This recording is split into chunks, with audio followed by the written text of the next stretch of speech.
Hi, welcome back to SPR Consulting's Testing Talk series. My name is Matt Rossier, and once again I am joined by Nancy Castle, the Executive Director of SPR Consulting's testing practice. Thanks, Matt. I'm glad to be back. So Nancy, last time we talked about test automation ROI. Yes, it's very important to understand ROI, or return on investment, because you want to pick the right tests to be able to automate so you quickly pay back the cost of automation. So Nancy, after you select your targets for automation, what comes next?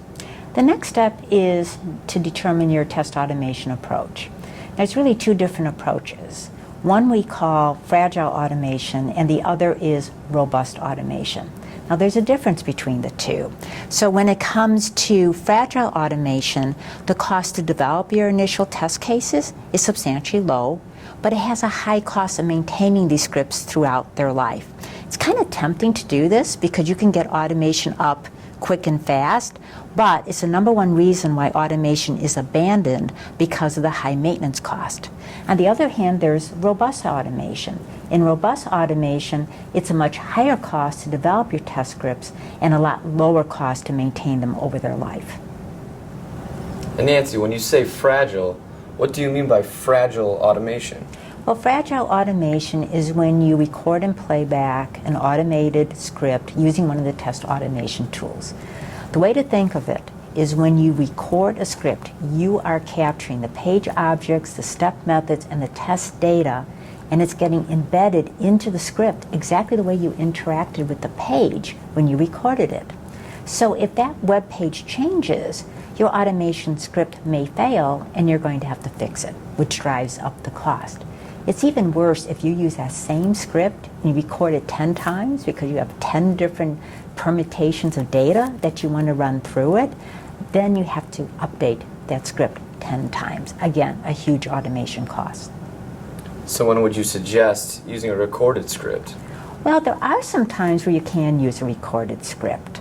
For example, recorded scripts are great in helping to enable a manual tester with their manual testing. So if they have a test case with a step that's very repetitive, time consuming, they can record a script and use it.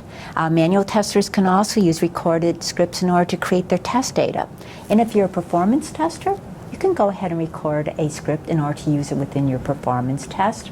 And if you're new to automation and just trying to learn it, you can record a script and then look at the code behind it in order to learn how to code a script. Okay, so you can quickly do fragile automation at a low cost, but there's high maintenance costs with these scripts as application changes. So what is robust automation? Well, let's talk about the characteristics of robust automation. And these characteristics are very similar to developing sound manual test cases, as well as follow object-oriented programming, OOP practices. So let's first talk about manual test cases. What's a good manual test case design? Number one, you always separate your test data from your test steps. You always use variables. You never hard code values into the test case. And design your test cases where you're not putting a lot of different steps into it. Have a single purpose or function to that test case. So it really is better to have many small test cases as compared to have one big test case with a lot of steps. And then when it comes to coding practices, take into consideration, always separate common functions because you can reuse them over and over again. You want to use a page object model, or POM, in order to organize your page objects and your step methods by the web page. And when you're looking to identify objects, always just grab their properties. Don't do a whole UI map because that's going to change.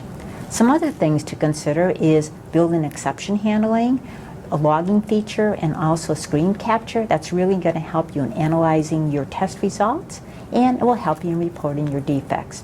And last, most important, always separate your test case definition from your application under test definition. And in fact, we use a 3-layer framework when we do this, and you can read about it on one of our website blog posts at spr.com.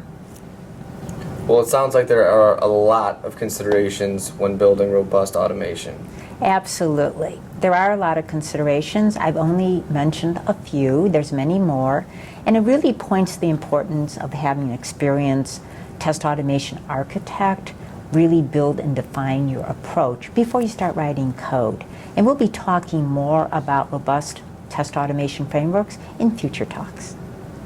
Well, we look forward to hearing more about those automation frameworks. Once again, thank you, Nancy, for all of your insights. And for more information, look out for our next testing talk, or you can visit spr.com.